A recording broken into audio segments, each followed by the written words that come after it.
বিবাহিত মেয়ে ছেলেরা কিছু হলেই তোমাদের স্বামীকে কান ঝালাপালা করে দাও যে তোমার বিয়ে করে আমরা কি পাইছি কি পাইছি। তোমরা যে বিয়ে করে কি পাইছো বোন, এই কথা তোমাদের জামাইরা জীবনেও তোমাদের কবে না, তাই আমি কইছি তোমাদের তোমরা বিয়ে করে কি কি পাইছো।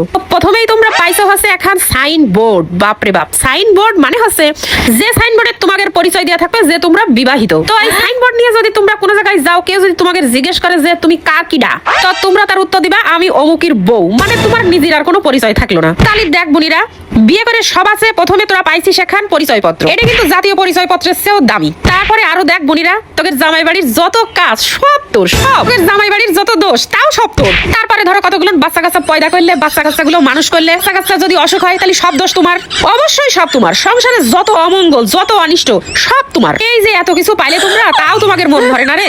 তাহলে এত কিছু পাওয়ার পরেও যাদের মন ভরে না, তাদের জন্য আমি আরো স্পেশাল কিছু পাওয়ার কথা মনে করাই দিই।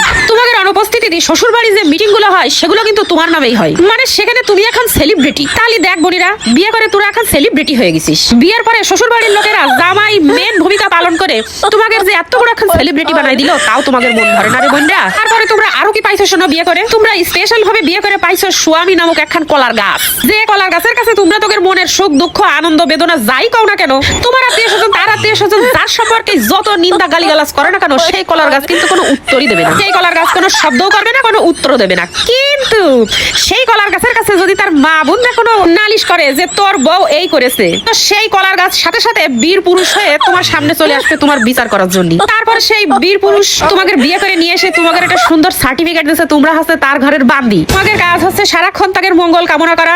ভোরবেলায় সূর্য মামা উঠার আগে সেই বান্দি উঠেই সারা ঘরের আলো জ্বালায় ঘর দোর সব পরিষ্কার করে গরম গরম রান্না বান্না করে সবার মুখের সামনে হাজির করবি।